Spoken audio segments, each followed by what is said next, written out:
Hi everyone, how are you? My name is Nikunj Vyas and study in 9th grade. तो आज का हमारा जो चैप्टर मैं स्टार्ट करने जा रहा हूँ उसका नाम है इलेक्ट्रिक चार्जेस एंड फील्ड्स, जो कि क्लास 11 का टॉपिक, सॉरी क्लास 12 का टॉपिक है। असल में ये है ना, तो ये जो टॉपिक है ये काफी ज्यादा बेसिक टॉपिक है। बिकॉज अगर आप आगे से कुछ चैप्टर देखो जो इलेक्ट्रोस्टैटिक्स हमारा पूरा पार्ट आ जाता है, या मैं पूरा कंप्लीट करके इलेक्ट्रोडायनामिक्स।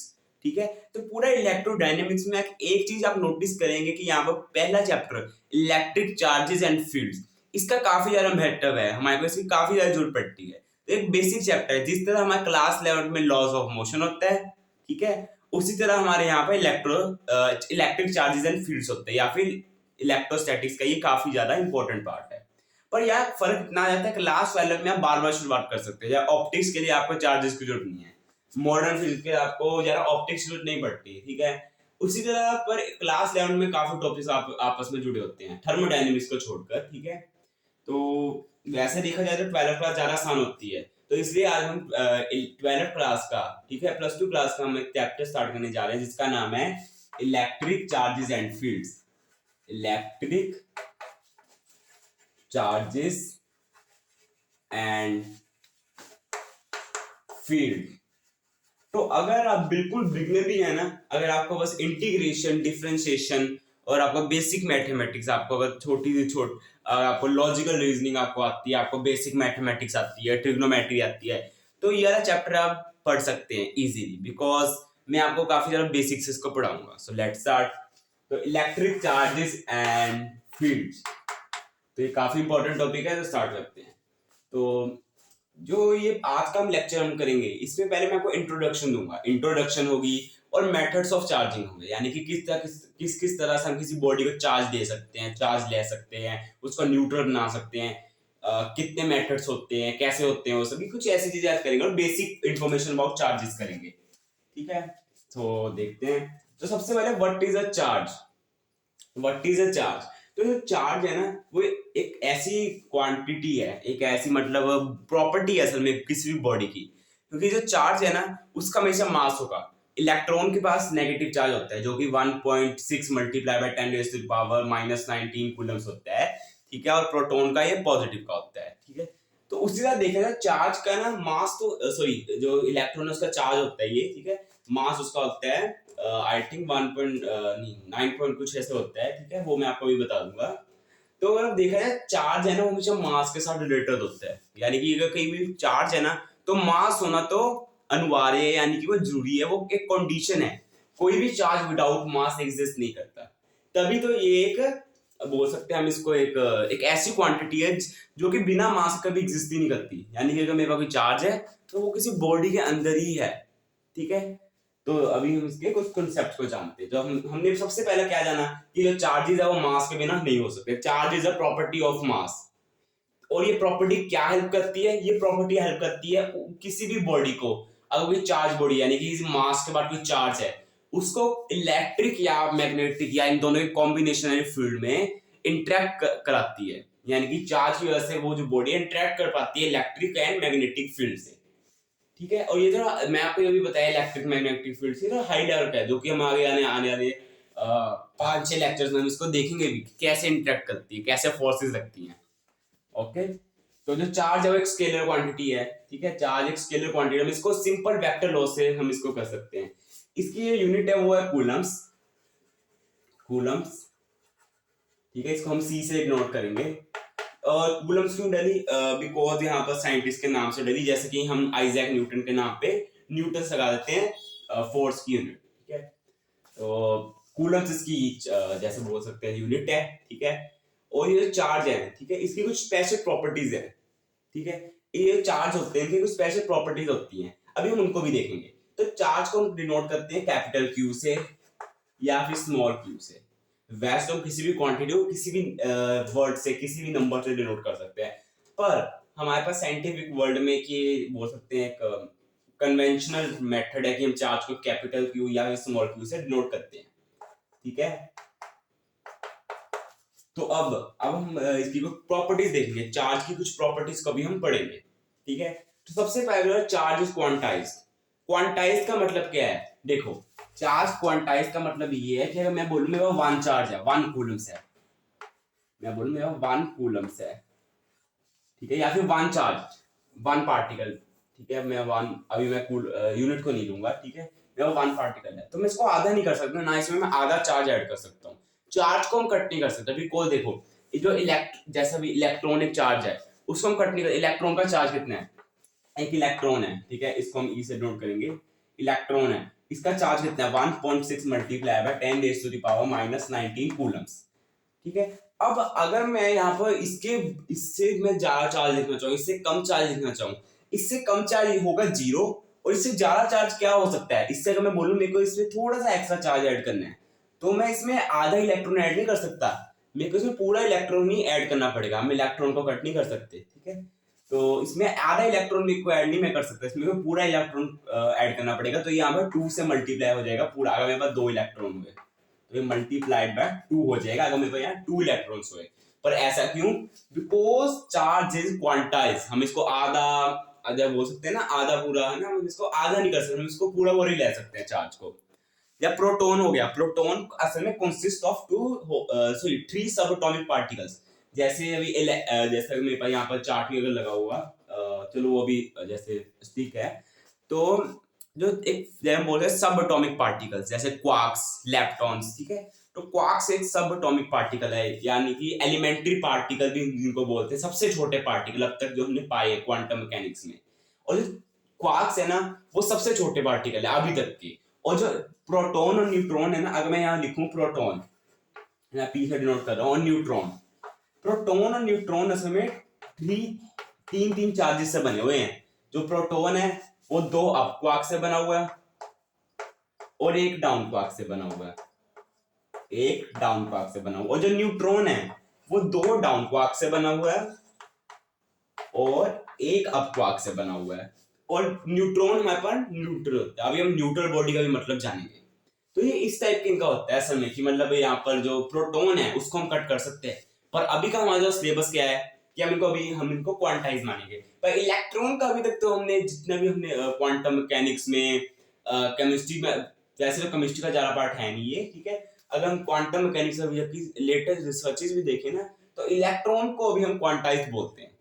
प्रोटॉन को हम कट कर सकते हैं, न्यूट्रॉन को हम कर सकते हैं, बिकॉज उनके अंदर कुछ और चार्ज पार्टिकल्स हैं क्वार्क्स नाम के, और ये इनके पास भी चार्ज है असल में। मेरे को वैल्यू याद नहीं है कि क्वार्क्स सिस्टम क्या चार्ज है, मेरे ख्याल 2/3 कुछ ऐसे चार्ज होते हैं इनके ऑफ इनके, ठीक है, तो कुछ इस टाइप के होते हैं, ठीक है। तो मैं आपको सबसे पहला मैं आपको एक काफी इंपॉर्टेंट चीज, बिकॉज इनके ऊपर आपको क्वेश्चन मिल जाएंगे, क्वेश्चन किस टाइप के मिलेंगे अभी आपको मैं क्वेश्चन दिखाता हूँ, ठीक है।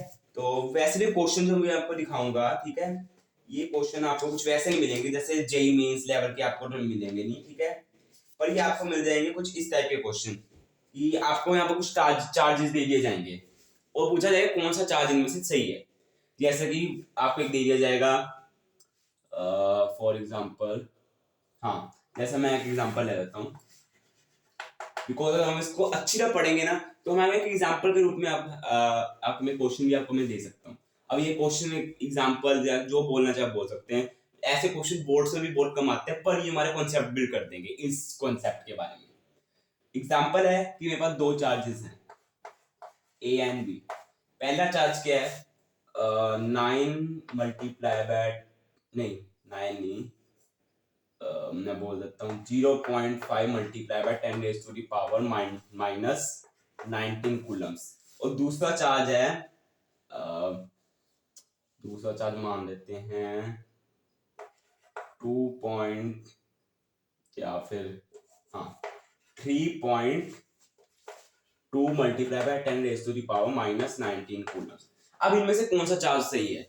अब लोग बोलेंगे ऐसे तो कोई भी चार्ज हो सकता है, ये भी हो सकता है, ये भी हो सकता है, पर ना हमारे सिलेबस में हम चार्जेस को मान रहे हैं, इलेक्ट्रॉन्स एंड प्रोटॉन्स को मान रहे हैं, और उनके चार्जेस क्या है, इलेक्ट्रॉन का नेगेटिव में है, प्रोटॉन का पॉजिटिव में है। तो यानी कि चार्जेस तो है ना, इन्हीं से हम भी मानेंगे हमारे सिलेबस में, क्या पता हाई लेवल में इनका भी कोई निकल जाए, ठीक है। तो अब मैं इनको बताता हूँ कैसे सॉल्व करना है। सबसे पहले आपको क्या चेक करना है कि क्या ये वर्ड आ रहा है, क्या ये इस वैल्यू का 1.6 multiply by 10 raise to the power -19 coulombs का क्या ये मल्टीपल है, क्या ये 2 पे आ रहा है मल्टीप्लाई करके, 3 पे आ रहा है, डिवाइड नहीं होना चाहिए। तो ध्यान से अगर आप देखें ना तो ये नहीं है, ये उससे कम वैल्यू आ रही है, और हम चार्ज को अपने सिलेबस में ब्रेक नहीं कर सकते। वो क्या है, क्वांटाइज्ड क्वांटिटी है, ठीक है। तो अब इसको देख रहे हो, मल्टीप्लाई बाय मैं 2 करूंगा, 1.6 मल्टीप्लाई बाय 2 3.2 आता है, मल्टीप्लाई बाय 10⁻19।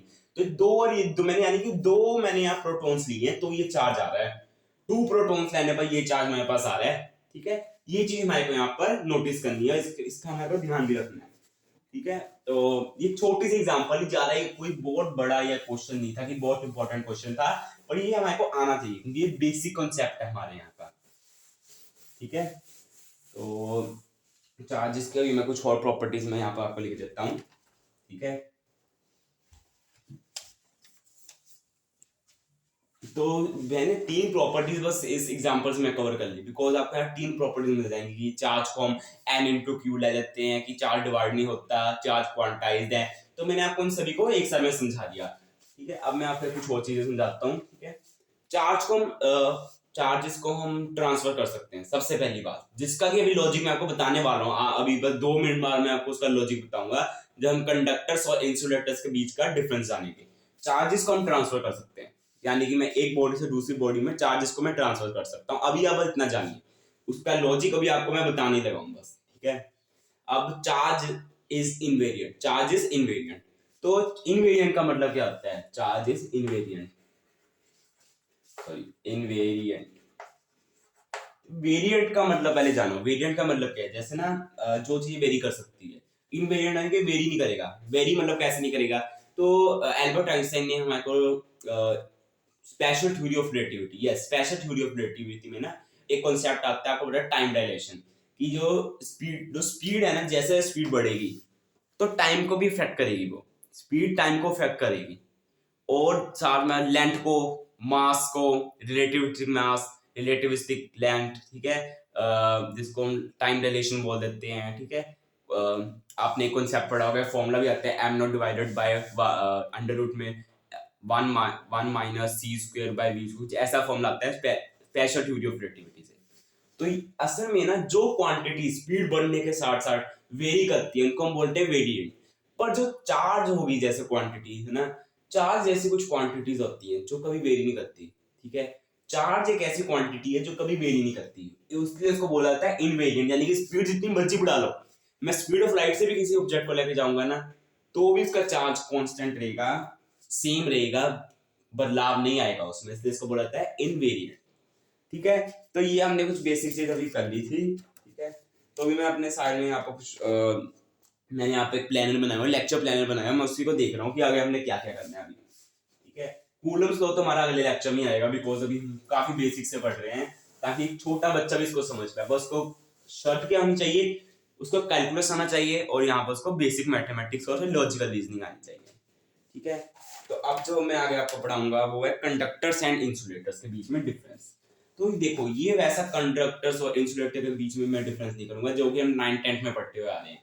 हमारे को 8th क्लास में आ जाता है कंडक्टर्स इंसुलेटर, सीधा बता दिया जाता है conductor is a conductors are some material which conduct electricity and insulator don't conduct it, not conduct it, but अभी मैं क्या करूंगा, अभी मैं आपको ऐसे पढ़ाऊंगा कि आप देखते रह जाएंगे कि मतलब ये चीज भी होती है इतने इन डेप्थ में, तो उसका आंसर होगा यस। तो देखो, बात ये है कि जो कंडक्टर्स है ना, कंडक्टर्स और इंसुलेटर्स, ये कुछ भी हो सकता है, वाटर भी हो सकता है, लिक्विड हो सकता है, गैसेस हो सकती हैं, जो कि हम पढ़ेंगे डाइलेक्ट्रिक्स में, ठीक है। या फिर हम डाइलेक्ट्रिक जैसे हम बोल सकते हैं, ठीक है, ठीक है, परमिटिविटी, ठीक है, उन सभी में पढ़ेंगे। पर आपको मैं बता देता हूँ, जो कंडक्टर्स है ना, कंडक्टर्स इलेक्ट्रिसिटी को पास कैसे करने देते हैं, इंसुलेटर कैसे नहीं करने देते हैं, तो देखते हैं, देखते हैं। तो मेरे पास कोई मटेरियल है, ठीक है, मेरे पास कोई भी मटेरियल है, मैं उसको चार्ज दूं, मैं उसमें इलेक्ट्रिसिटी फ्लो कराऊं, मैं उसको चार्ज दूं, ठीक है, उसके आसपास चार्ज लेकर आऊं मैं, तो ना कोई भी कंडक्टर उसके अंदर आसपास में कोई चार्ज ले आऊं, ठीक है, मैं पॉजिटिव चार्ज ले आता हूं मान लो, तो माइक्रोस्कोपिक लेवल पे अगर आप देखें ना, आपको क्या देखने को मिलेगा, मैं इसको जूम आउट करके दिखाता हूँ। असल में माइक्रोस्कोपिक लेवल पे ना, जैसे एटम हो गया, पॉजिटिव जो बीच का पॉजिटिव पार्ट होता है ना, जिसमें न्यूट्रॉन और प्रोटॉन होते हैं, उसको हम बोलते हैं कर्नल्स, और वो हमेशा रेस्ट पे रहता है। कोई भी हो, कंडक्टर, इंसुलेटर, ये चीज हमेशा रेस्ट में देगी। जो बीच वाला न्यूक्लियस है, nucleus is always at rest. और कंडक्टर्स में क्या होता है, इलेक्ट्रॉन्स फ्री मूव होते हैं, फ्री टू मूव होते हैं इलेक्ट्रॉन्स। ये इलेक्ट्रॉन्स यहाँ भी हो सकता है, यहाँ भी हो सकता है, फ्री टू मूव होते हैं।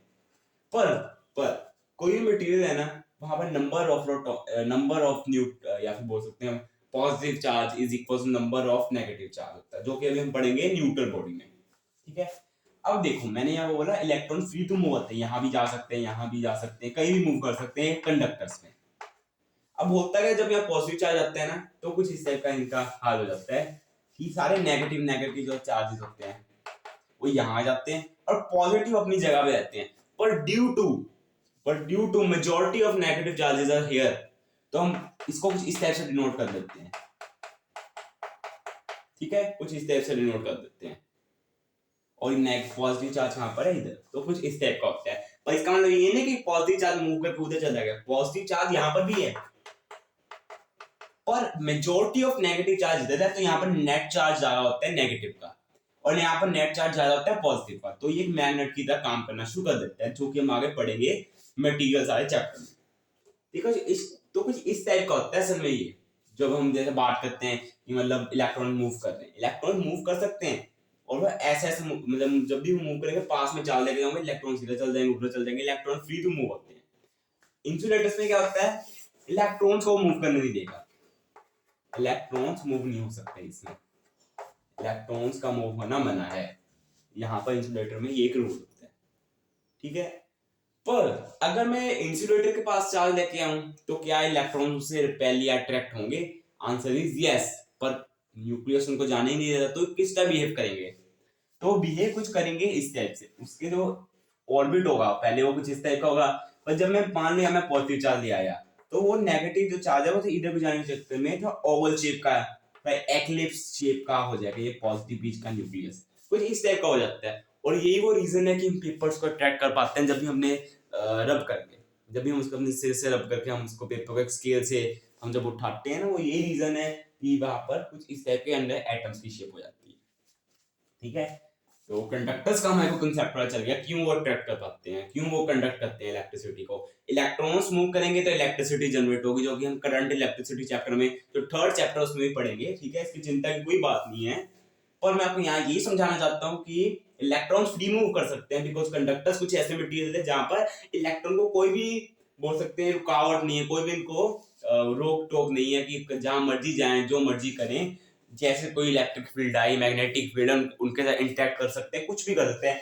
पर इंसुलेटर्स में रूल्स होते हैं। ठीक है, इंसुलेटर्स में क्या होते हैं, रूल्स होते हैं। अब देखो मैं कंडक्टर्स का बता दिया, इंसुलेटर्स का बता दिया, पर अब न्यूट्रल बॉडी क्या होता है? क्या न्यूट्रल वो बॉडी होती है जिसमें कोई चार्ज नहीं होता? पर अभी तो बोला गया था कि मतलब जैसे देखो अभी आपको कंसेप्ट से समझाता हूँ, आपको अभी यहाँ पर फील आएगी मतलब क्यों मैं ऐसे बोल रहा हूँ। कोई न्यूट्रल बॉडी है, न्यूट्रल बॉडी, देखो मैं बोला ये बॉडी न्यूट्रल है, ये बॉडी न्यूट्रल है। ठीक है, तो न्यूट्रल बॉडी यानी कि इसके अंदर कोई चार्ज नहीं है। चलो मान लो इसके अंदर कोई चार्ज नहीं है, पर ये अगर हम इसको अंदर देखें, अगर मैं देखूं तो इसके अंदर एटम्स हैं, इसके अंदर तो बहुत सारे एटम्स हैं, उनमें नेगेटिव चार्ज भी है, पॉजिटिव चार्ज भी है, ठीक है, इलेक्ट्रॉन्स भी हैं, सारा कुछ है। तो ये न्यूट्रल कैसे हो गया? तो ये न्यूट्रल कैसे हो गया? चार्जेस तो इसके अंदर भी है। तो इसका आंसर है कि यहाँ पर नेट चार्ज जीरो है।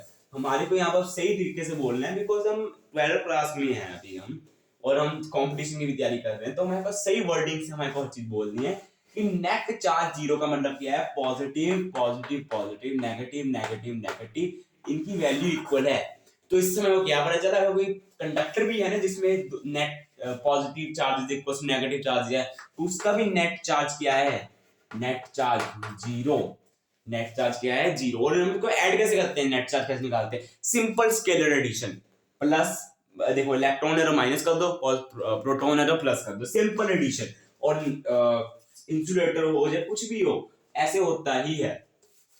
ठीक है, तो ये था बेसिक कॉन्सेप्ट न्यूट्रल बॉडी के बारे में। तो मैंने आपको ये क्यों बताया, क्योंकि अभी हम पढ़ेंगे ट्रांसफर ऑफ चार्ज। ठीक है, अभी मैं चेक करता हूँ कि क्वेश्चन वगैरह तो नहीं है।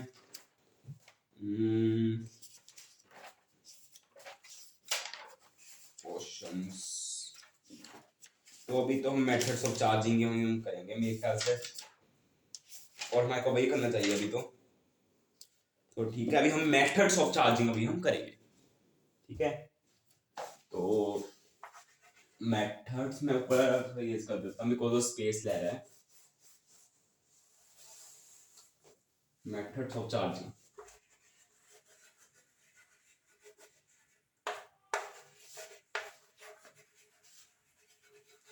तो मेथड्स ऑफ चार्जिंग का मतलब क्या है कि मैं चार्ज को मूव कर पाऊँ, मैं चार्ज को मूव करके एक बॉडी से दूसरी बॉडी में ले जाऊँ, या फिर किसी बॉडी को पॉजिटिव बना लूँ, किसी बॉडी को नेगेटिव बना लूँ, किसी को न्यूट्रल बना लूँ, कुछ ये कॉन्सेप्ट होगा इसका। अभी हम देखेंगे कैसे होता है। 3-4 मेथड्स हैं, मैं आपको 3 बता देता हूँ जो कि हमारे सिलेबस में है। तो यहाँ पर 3-4 आपको मेथड्स मिल जाएंगे, ठीक है। तो पहला मेथड होता है बाय फ्रिक्शन, ठीक है। मैं सीधा ऐसे लिखूंगा, मैं नंबर वाइज लिख रहा, ठीक है। Friction, method of friction. तो ना होता कुछ ऐसा माइक्रोस्कोपी लेवल पे, अगर मैं देखो, अगर मैं यहाँ पर दो मेरे पास चौक से अगर मैं इनको रब करूँ, हमारे को लग रहा है कुछ नहीं हो रहा, दोनों न्यूट्रल बॉडीज हैं, हमारे को ऐसा लग रहा है कि दोनों न्यूट्रल बॉडीज है, कुछ नहीं हो रहा है इनके बीच में। पर असल में अगर हम माइक्रोस्कोपिक लेवल पे जाए ना, आपको पता चलेगा जब मैं किसी दो बॉडीज को रब करूंगा तो ना इलेक्ट्रॉन्स का ट्रांसफर हो जाता है, इलेक्ट्रॉन्स ट्रांसफर होना शुरू हो जाते हैं। अगर मैं किसी बॉडी को कॉन्टैक्ट में रगड़ूं, उनको किसी बॉडी को कॉन्टैक्ट में मैं रब करूं, ठीक है, हाथों को रब करूं, उसमें बल्कि चार्जेस जो होते हैं वो ट्रांसफर हो जाते हैं। उसमें होता क्या है, एक बॉडी का छोटा सा पार्ट होता है वो हो जाता है यानी कि एक बॉडी का नेट चार्ज हो जाता है छोटा सा पॉजिटिव, एक हो जाता है नेगेटिव। उसकी वजह से क्या होता है, कभी कभी बोल देते हैं, जैसे हमने देखा है ना कि मतलब सर्दी जैसे स्वेटर से हमारे को स्पार्क निकलता है, वही इसका ये रीजन है कि जब फ्रिक्शन की वजह से ना होता है कि एक बॉडी थोड़ी नेगेटिव बन जाती है, एक बन जाती है पॉजिटिव। जैसे जब हम बैलून को अपने सिर से रब करते हैं, ठीक है, तो बाद में हमारे जैसे बालों को जैसे अट्रैक्ट होता है, वो क्यों, क्योंकि गलती से अनजाने में, लॉ ऑफ नेचर है, ठीक है, ये पहले भी हो रहा है अभी भी हो रहा है, पर हमने ऑब्जर्व किया कि क्या क्या ऑब्जर्व किया कि बालों से हमारे कुछ बोल सकते हैं इलेक्ट्रॉन सूरज चले गए, या वो बालों ने इलेक्ट्रॉन से, यानी ये तुम्हारे बाल क्या हो गए, पॉजिटिव या नेगेटिव, यानी कि दोनों का नेट चार्ज आ गया। और जब हम उनको बाल कहते हैं अट्रैक्ट करते ही हैं, ठीक है, लॉ ऑफ नेचर है। अब देखो आपको कैसे पता चलेगा कि मतलब मैं दो बॉडीज को हमने रब किया, ठीक है, दो बॉडीज को हमने रब किया और ऐसा हो गया, मतलब दो बॉडीज को रब किया कि कौन सा पॉजिटिव होगा कौन सा नेगेटिव होगा। तो मैं आपको यहाँ पे मैं आपको एक चार्ट दिखा रहा हूँ, ठीक है, मैं आपको छोटा सा मैं आपको चार्ट दिखाने की कोशिश कर रहा हूँ यहाँ पर। आई होप कि मतलब 2 मिनट, आई होप कि आप इसको देख पा रहे हो। ये चार्ट है जिसमें बताया गया है कि पहले अगर मैं दो बॉडीज को रब करूं, देखो मैं यहाँ लिखा भी हुआ है, different substances can be arranged in a series in such a way that if any two of them are rubbed together, then one occurring earlier in series acquires a positive charge while the other occurring later acquires negative charge। तो यहाँ पर ना मैंने पता क्या लिखा हुआ है कि मेरे पास यहाँ पे एक चार्ट है ना, हो सका था हमको मैं स्क्रीन पे दिखा सकता हूँ बिकॉज मैं इस वीडियो पे ज्यादा एडिटिंग तो करूंगा नहीं आज, ठीक है। मेरे पास एक चार्ट है, उसमें जो सबसे पहले जो सीरीज में नंबर आएगा ना, जब मैं देखो जैसे यहाँ पर है, एक है फर और एक है कॉटन। अब मैं फर और कॉटन को जब मैं रब करूंगा तो फर यहाँ पर सीरीज में पहले आ रहा है फर्स्ट नंबर पे, कॉटन आ रहा है 5th नंबर पे, ये एक चार्ट है, ठीक है। अब फर जो है ना वो पॉजिटिव चार्ज एक्वायर करेगा और कॉटन क्या करेगा, नेगेटिव चार्ज एक्वायर करेगा। आई होप कि आप मतलब इसको समझ गए। और आप इसको गूगल पे अगर आप सर्च करें ना तो आपको ऐसे चार्ज आपको मिल जाएंगे, आप उनको देख सकते हैं, आपका ऐसे कॉन्सेप्ट ज्यादा आपके स्ट्रॉन्ग हो जाएंगे, ठीक है। तो ये ऐसे था। अब आपको मैं एक, जैसे भी मैंने आपको ये तो बता दिया सिंपल बेसिक फ्रिक्शन कैसे होता है, ये मैं आपको बता दिया, ठीक है। अब मैं अभी छोटा सा कॉन्सेप्ट आपको मैं बताना चाहता हूँ, एक छोटा सा कॉन्सेप्ट अगर मैं आपको बताऊं ना अभी, तो आप मतलब आपको लगेगा कि मतलब एज एन मैजिक आपको लगेगा कि मतलब ये ऐसा भी हो सकता है, तो आंसर भी जैसा ऐसा हो सकता है। देखो मेरे पास एक बॉडी थी, मैंने इस मैंने ऑब्जेक्ट को मैंने इसको रब किया, हुआ क्या, मान लो कि यहां से कुछ इलेक्ट्रॉन्स थे, ये इधर से इधर चले गए, तो यहाँ इसका नेट चार्ज अब क्या हो गया, इस सारा कुछ होने के बाद इसका नेट चार्ज हो गया पॉजिटिव, ये वाली बॉडी होगी नेगेटिव। इससे एक और चीज आपको पता चली है, वो चीज पता क्या है, ये जो बॉडी है ना, ये जो बॉडी ये चार्ट में अर्लियर अकर करेगी, ये बाद में अकर करेगी, ठीक है। छोटी छोटी चीजों को हमारे को कंपेयर करते हुए, छोटी छोटी चीजों को हमारे को यहाँ पर रिलेट करते करते जाना है, ठीक है। ये देखो ये नेगेटिव होगी वाली बॉडी, ये पॉजिटिव होगी, ये बॉडी ए, ये बॉडी बी, ये बॉडी ए और ये बॉडी बी। ये ए ने पकड़ लिया नेगेटिव चार्ज, बी ने पकड़ लिया पॉजिटिव चार्ज। क्या मैंने आपको शुरू में बताया था कि आपको पूरे चैप्टर को रिलेट करना है? नहीं, पर आपको अब करना स्टार्ट करना है, बिकॉज शुरू में हमने इतनी बेसिक चीजें नहीं पढ़ी थी। अब मैं आपको बेसिक बता दी है, अब आपको इनको रिलेट करना है। मैंने आपको शुरू में एक वर्डिंग बोली थी कि charge is associated with mass, यानी कि चार्ज है तो मास तो होगा ही, और बल्कि मास वाले बॉडी का ही चार्ज होता है। अगर यहाँ से इलेक्ट्रॉन्स यहाँ ट्रांसफर हुए हैं तो इसका मतलब इलेक्ट्रॉन्स का भी कुछ ना कुछ मास है। इलेक्ट्रॉन्स का कुछ मास है, जो कि क्या है, मास ऑफ इलेक्ट्रॉन 9.1 कुछ ऐसे, मेरे को एग्जैक्ट वैल्यू याद नहीं है, जहां तक मेरे को लगता है 9.1 मल्टीप्लाई बाय 10⁻³ kg कुछ इतना था। ठीक है, थोड़ा यहाँ पे ये वैल्यू वेरी कर सकती है, बाकी ये वैल्यू तो ठीक है। ठीक है, 9 था, पॉइंट का मेरे को यहाँ याद नहीं है, 3 था या फिर 1 था। ठीक है, कुछ इतनी अप्रोक्सीमेटली वैल्यू होती है मास ऑफ इलेक्ट्रॉन की। अब यहाँ से इलेक्ट्रॉन यहाँ गए हैं, तो आपने एक चीज नोटिस की है कि इस बॉडी का मास बढ़ गया, इसका मास क्या हो गया इस बॉडी का, मेरे को जल्दी जल्दी बताओ। इस बॉडी का नेट मास क्या हो गया, मास नेट इसका क्या हो गया? इसका मान लो पहले मास था m1, इसका था m2, और यहाँ से 3 इलेक्ट्रॉन चले गए, या फिर मैं बोलूं n इलेक्ट्रॉन्स गए हैं, n इलेक्ट्रॉन्स यहाँ पर गए हैं, यहाँ से n इलेक्ट्रॉन्स यहाँ पर गए हैं। ठीक है, n इलेक्ट्रॉन्स ट्रांसफर हो गए a बॉडी पे। अब इसका मास क्या होगा? इसका मास होगा m1 प्लस n इंटू, यार यहाँ पर स्पेस थोड़ी कम पड़ रही है, 2 मिनट में। तो यहाँ पर नेट मास क्या हो जाएगा? नेट मास यहाँ पर हो जाएगा कितने इलेक्ट्रॉन्स बस ट्रांसफर हुए, n इलेक्ट्रॉन्स हुए, और इलेक्ट्रॉन्स का मास कितना हुआ? इलेक्ट्रॉन का मास कितना हुआ? me। कितना होता है me? 9.1 multiply 10⁻⁻31 kg plus m1। ये हुआ चार्ज, यानी कि इस बॉडी का मास बढ़ गया, इस बॉडी का मास बढ़ गया रबिंग करने के बाद। अब इसका कितना हुआ? बॉडी बी का मास नेट, इसका हो गया m2, ये था m1, m2 minus n into me। यहां से इतना चार्ज गया तो इसका माइनस हो गया। इसका मतलब समझ रहे, यहाँ पर चार्ट में शायद यस, मैंने यहाँ पे ह्यूमन बॉडी भी लिखी हुई है, देखो ह्यूमन बॉडी 8 नंबर पे आती है इसमें। इसका मतलब क्या है कि अगर हम ह्यूमन बॉडी को, अगर हम ह्यूमन बॉडी जो है ना, अगर उसको अगर हम यहाँ पर से नीचे कौन सी चीज है, रेजाइन। ठीक है, रेजिन जो कि आपने देखा होगा, या फिर ह्यूमन वुड या रेजाइन या जितनी भी चीजें नीचे आती है ना, उनसे अगर हम इनको रब करें ना, ह्यूमन बॉडी को अगर मैं अपनी स्किन को रब करता हूँ, तो जो भी चार्ज ट्रांसफर होगा हमारी बॉडी का मास कम हो जाएगा। आपको इस छोटी छोटी चीजों का आपको रिलेट करते चलना है, क्योंकि आपको एक जैसे बोल सकते हैं, आपको एक एंथुसियाज्म बनाएगी फिजिक्स पढ़ने में। और यही चीज जरूरी है फिजिक्स में, आपको एंथुसियाज्म आपको होना चाहिए, मतलब आपको इंटरेस्ट होना चाहिए, आपको हॉबी होनी चाहिए, आपको पैशन आना चाहिए, और उसके लिए आपको छोटी छोटी चीजों को रिलेट करना पड़ेगा। तो ये मैंने बहुत अच्छा आपको कंसेप्ट बताया है। ठीक है, और ये जो मैंने भी पहली बार जाना था, मेरे को भी काफी ज्यादा मतलब अजीब लगा, मतलब सच्ची में ऐसा हो सकता है? तो आंसर इज यस। अगर आपको अपना मास बढ़ाना है, मास कम करना है, तो ये भी एक ट्रिक का हो सकता है कि आप जैसे वुड के साथ अपने आप को रख लो तो आपका मास कम हो जाएगा। पर इतना एफिशिएंट ट्रिक का नहीं है, ऑब्वियस सी बात है, बिकॉज वुड अब हमारा सारा मास तो ले नहीं लेगी। हाँ, 1-2 किलो तो लेगी नहीं, पता कितना लेगी ज्यादा से ज्यादा, कितने इलेक्ट्रॉन ज्यादा से ज्यादा ट्रांसफर हो जाएंगे? मेरे ख्याल से गिनती के 1 ग्राम भी मास नहीं मारा जाएगा। पर फिर भी मैंने अपने कॉन्सेप्ट आपको मैंने बताया। ठीक है, अब मैं आपको अगला मेथड में क्वेश्चन चेक कर लेता हूँ, इसके ऊपर क्वेश्चन तो नहीं है। तो उसके ऊपर मेरे को एक क्वेश्चन दिख रहा है, वो भी मतलब सिंपल ही है, 2 मटेरियल्स दे दिए हैं। ठीक है, बोला है कि मतलब कौन पॉजिटिव चार्ज एक्वायर करे, कौन सा नेगेटिव, बेसिक लेवल का क्वेश्चन है। ठीक है, तो अब हम सीधा आगे करने जा रहे हैं मेथड बाय इंडक्शन, या फिर बोल सकते हैं यहाँ पे इसका कौन नाम है, ठीक है, यस इंडक्शन। ठीक है, या फिर सेपरेटेड डिस्टेंस पे, यानी कि मैं किसी बॉडी को चार्ज में जाता हूँ, पर उन दोनों के चार्ज, देखो बात कुछ ऐसी है कि मैं आपको अच्छी तरह आपको समझाता हूँ। ठीक है, कि कंडक्शन मेथड है, मेथड का नाम है कंडक्शन, यानी कंडक्ट करना। ठीक है, ऑब्वियस सी बात है, नाम भी वैसे ही पड़ा है, आपको देख के पता चल गया होगा। अब मीनिंग तो हमारे को पता चल गया, मीनिंग से काम चलेगा नहीं, हमारे को जानना है काम कैसे करता है। मैंने 2 यहाँ स्फीयर्स ले लिए, या फिर मैंने यहाँ पर, मैं इसको सेपरेट कर देता हूँ कुछ इस टाइप के, मैंने ऐसे लाइन बना ली ताकि मुझे ज्यादा स्पेस मिल जाए लिखने के लिए। ठीक है,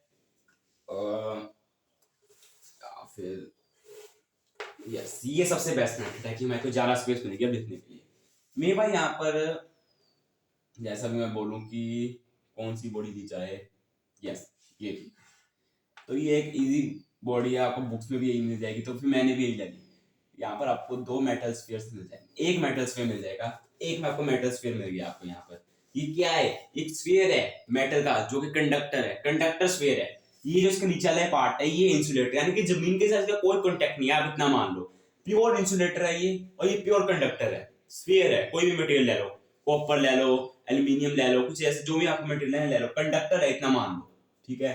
कंडक्टर ये है, ये इंसुलेटर, प्योर इंसुलेटर, वुड मान लो, रबड़ मान लो, कि बिल्कुल बिल्कुल किसी चार्ज को जाने भी नहीं देगा यहाँ से ऊपर ना नीचे।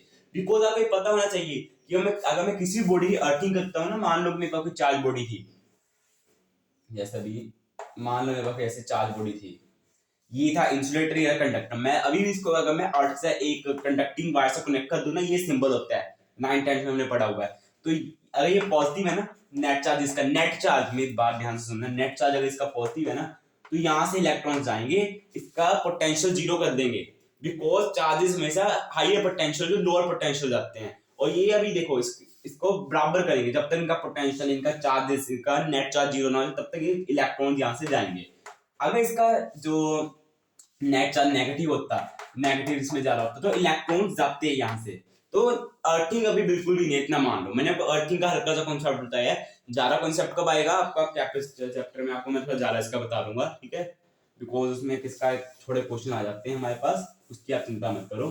तो मैं आपको अगले हफ्ते कैपेसिटेंस के हमारे चैप्टर आएंगे ना, लेक्चर्स आएंगे, उसमें आपको बताऊंगा। ये मेरा मेटल स्फीयर है, इंसुलेटर, कोई कॉन्टैक्ट नहीं है। अब मैं यहाँ पे चार्ज मान लो इसका, जो मैं रोड लेके आया, नेट चार्ज क्या है, पॉजिटिव, नेट चार्ज मैंने बोल दिया पॉजिटिव, मैं इसको लेके आया। अब होगा क्या ना, कंडक्टर्स हैं, चार्जेस तो उनके फ्रीली मूव होते हैं, फ्री टू मूव होते हैं जहां मर्जी जाएं। सो इलेक्ट्रॉन्स है ना, वही बात हुई नेगेटिव चार्ज। होगा क्या, जो नेट चार्ज होगा ना, इलेक्ट्रॉन्स की मेजोरिटी ज्यादा इस साइड हो जाएगी। नो डाउट इधर प्रोटॉन भी होंगे, पर मेजोरिटी इधर होने की वजह से नेट चार्ज यहाँ पर कुछ माइनस क्यू आ जाएगा, और यहाँ नेट चार्ज आ जाएगा प्लस क्यू, ठीक है। बराबर बराबर बंट जाएंगे दोनों, ठीक है। ना यहाँ पर ज्यादा होगा ना यहाँ पर, दोनों बराबर बराबर पॉजिटिव चार्जेस आ जाएंगे, ठीक है। ऐसी कोई प्रॉब्लम भी नहीं होनी चाहिए, ठीक है। ये आ जाएगा, तो ठीक है, तो कुछ इस टाइप की आ जाएगा। अब आपने ध्यान से नोटिस करो, ये मैं रोड लेके आई, कुछ इस टाइप का हो गया। अब ना, अब मैं बस इस मान लो रोड यहीं पर है, मैं इसको बड़ा करके भी बनाता हूँ, ठीक है। मैं थोड़ा इसको बड़ा करके बनाता हूँ, इस टाइप का था ना, बी से मैं लाइन को लेके जा रहा हूँ, मान लो आधा आधा सेपरेट है, जैसे क्रिकेट बॉल होती है, ये नेगेटिव पार्ट है, ये पॉजिटिव पार्ट है, ठीक है, पॉजिटिव पार्ट है। अब होगा क्या ना, अब अगर मैं बस इसी को देखूं तो हमारे को क्या लगेगा, हमारे को क्या लगेगा कि बॉडी क्या है, पॉजिटिवली चार्ज। अब मैं जब इस वाले पार्ट को, मेरी बात ध्यान से सुनना, इस वाले पार्ट को ना सेंटर से, इस पार्ट में मैं अर्थिंग करूंगा ना इसकी, अब देखो यहाँ पर लगेगा कि ये चार्ज अब क्या है, ये जो पार्ट है पॉजिटिव, यहाँ से क्या जाएंगे इलेक्ट्रॉन्स, बहुत सारे इलेक्ट्रॉन जाएंगे, जब तक ये जो पार्ट है न्यूट्रल नहीं हो जाता। तो फाइनली अब होने क्या वाला है, ये पार्ट हो जाएगा न्यूट्रल, इस सारे प्रोटॉन बॉडी के सारे प्रोटॉन्स को क्या मिल गए, इलेक्ट्रॉन्स, ये वाले इलेक्ट्रॉन्स क्या हो गए अलग। अब होने क्या वाला है, नेट चार्ज क्या हो जाएगा, नेगेटिव। तो जब मैं इस बॉडी का अब इस बॉडी का होगा क्या, अब मैं वायरी को जब अचानक मैं काट दूं, अचानक मैं अर्थ को काट दूं, तो बॉडी का कुछ इस तरह का हाल होगा, सच्ची बताऊं तो।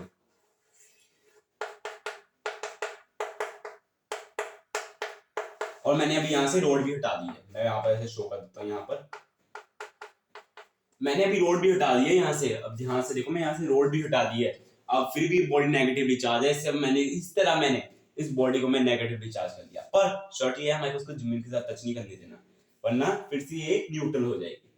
तो ये भी एक मेथड होता है कंडक्शन। अब देखो मैं नेगेटिव बना लिया, पॉजिटिव कैसे बनाऊं, उसका मेथड तो और भी ज्यादा आसान है। क्या करना है, ऐसी दो छोटे छोटे ग्लोब टाइप के ले लो, दोनों के स्फीयर्स को आपस में टच कर दो, हल्का सा कांटेक्ट रखना है, ज्यादा नहीं रखना, ठीक है। इतना रखना है कि इतना कांटेक्ट रखना है कि इलेक्ट्रॉन यहाँ से यहाँ चलता है। मैं यहाँ बॉडी लेके आया, पॉजिटिव पॉजिटिव पॉजिटिव, ठीक है। इसका इलेक्ट्रॉन सारे इधर चल जाएंगे, नेट चार्ज इस ग्लोब का क्या हो जाएगा नेगेटिव, इसका क्या हो जाएगा पॉजिटिव, इनका कांटेक्ट हटा दो, तो एक हमारे को मिलेगा पॉजिटिव, एक हमारे को मिलेगा नेगेटिव। तो ये था इसका कॉन्सेप्ट असल में। वैसे लगता है कि मतलब बड़ा मुश्किल है, मतलब ये कॉन्सेप्ट ये कौन समझेगा, कैसे समझेगा, पर असल में काफी ज्यादा आसान कॉन्सेप्ट था। ये मतलब ऐसे सिंपल कॉन्टेक्ट पे रखना है, ठीक है, नॉर्मल सी बेसिक चीजें हैं। और अर्थिंग को तो अभी हम अच्छी तरह पोटेंशियल में जानने वाले हैं, फिर भी मैंने आपको बता रही हूँ अर्थिंग क्या चीज होती है, अच्छी तरह अभी मैंने आपको समझाया ही हुआ है, ठीक है। अब हमारा आखिरी मेथड बता है जिसके बाद मैं ये वीडियो खत्म करूंगा, ये लेक्चर कंप्लीट होगा, फिर मैं अगला लेक्चर रिकॉर्ड करूंगा, ठीक है। अब क्वेश्चंस इसके बाद कोई क्वेश्चन ही नहीं है, ठीक है। तो तीसरा मेथड अभी मैं आपको दिखा देता हूँ। तीसरा मेथड है यहाँ पर कॉन्टैक्ट या कंडक्शन, ठीक है, कॉन्टैक्ट या कंडक्शन। तो मैं आपको ये कॉन्टैक्ट वाला या आपको मैं कॉन्टैक्ट वाला ये पढ़ाने से पहले आपको मैं डिस्क्लेमर देना चाहता हूँ कि ये जो टॉपिक है ना, कमेंट सेक्शन में या फिर आपको ये नहीं लिखना कि मैं पूरा नहीं पढ़ाया, क्योंकि मैं यहाँ इसको पूरा पढ़ाऊंगा भी नहीं। ये चैप्टर भी इंट्रोडक्शन है इलेक्ट्रोस्टैटिक्स का, ना कि मतलब हाई लेवल का है, बहुत ज्यादा इंट्रोडक्शन है। आगे सारे चैप्टर इसी के आने वाले हैं, कुछ चैप्टर इलेक्ट्रोस्टैटिक्स से पार्ट होंगे, इलेक्ट्रोडायनेमिक्स पूरा टॉपिक होगा। इसमें हम चार्जेस को मान रहे हैं रेस्ट पे, चार्जेस को मान रहे हैं रेस्ट पे, तो मैं यहाँ पर ज्यादा एक्सप्लेन नहीं करूंगा, मेरी बात ध्यान से सुनना। इलेक्ट्रिक पोटेंशियल चैप्टर, अगला चैप्टर जो कि अगले हफ्ते या फिर उससे अगले हफ्ते में आपको दूंगा, उसमें पूरा चैप्टर अच्छे से एक्सप्लेन, उसमें सही पूरा जो कॉन्सेप्ट है ना कॉन्टैक्ट या फिर कंडक्शन का, ये अच्छी तरह वहां पर मैं बोलूंगा कि मैं वहां पर एक्सप्लेन करूंगा, बिकॉज वहां हमारे को पोटेंशियल का, पोटेंशियल ग्रेडियंट का, पोटेंशियल एनर्जी, कुछ इनसाइड टर्म्स से हम थोड़े बोल सकते हैं कि फैमिलियर हो जाएंगे, तो वहां मैं आपको अच्छे से समझाऊंगा। अभी मैं आपको बस इसका क्या बताने लगा हूँ, कॉन्टैक्ट या फिर कंडक्शन, ठीक है। अभी मैं इसका आपको कॉन्सेप्ट बता देता हूँ क्या चीज है। अब देखो मेरे पास दो यहाँ पर स्फीयर्स हैं, यहाँ कंडक्टर्स हैं मेरे पास दो, एक का चार्ज है Q1, एक का चार्ज है Q2, दोनों कंडक्टर है। मैं दोनों को बाहर से जब कनेक्ट करूंगा ना, चार्ज कोई यहाँ से जाएगा कोई यहाँ से जाएगा, तब जब तक जाएगा कि Q1 इक्वल टू Q2 ना हो जाए, तब तक Q1 फाइनल और Q2 फाइनल, जब तक ये दोनों इक्वल नहीं हो जाते ना तब तक चार्ज फ्लो करेगा। जैसे ही वो इक्वल हो जाएंगे तो चार्ज फ्लो करना बंद हो जाएगा, ठीक है। या मैं आपको इतने भी बताऊंगा इस चीज के बारे में, क्यों, बिकॉज अभी हमने आगे जाके पढ़ना है, ठीक है। और ये डिवाइड कैसे होंगे आपको ये भी बता देता हूँ, अभी मैं बता देता हूँ, वरना इसके जो एक डेरिवेशन है ना वो हमारे पास पोटेंशियल चैप्टर में है, अगले चैप्टर में।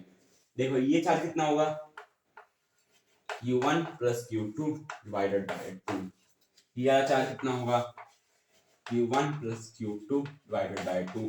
जो साइन होगा वो डिपेंड करेगा, जो कि मैं आपको बोला है, मैं इन डेप्थ नहीं जा रहा, वो अगले चैप्टर में जाएंगे, ठीक है। तो आज का ये वीडियो भी यहाँ पर खत्म होता है। मैंने इस वीडियो में मैंने आपको क्या क्या बताया, मैंने आपको बताया इस चैप्टर का इंट्रोडक्शन दिया काफी अच्छी तरह, ठीक है। वीडियो थोड़ा लंबा भी हो गया है, और मैंने आपको भी मेथड्स ऑफ चार्जिंग, एक मैंने आपको चार्ट बताया, कुछ इंटरेस्टिंग फैक्ट्स बताया कि आप कैसे अपना मास कम कर सकते हो, ठीक है, with the help of physics, ठीक है। तो ये था आज का वीडियो मेरा, और मैं अगले लेक्चर में बात करूंगा कूलम्स लॉ के बारे में। कूलम्स लॉ हम अगले लेक्चर में स्टार्ट करेंगे, ठीक है। तो ये था मेरा lecture, thanks for watching this video, bye.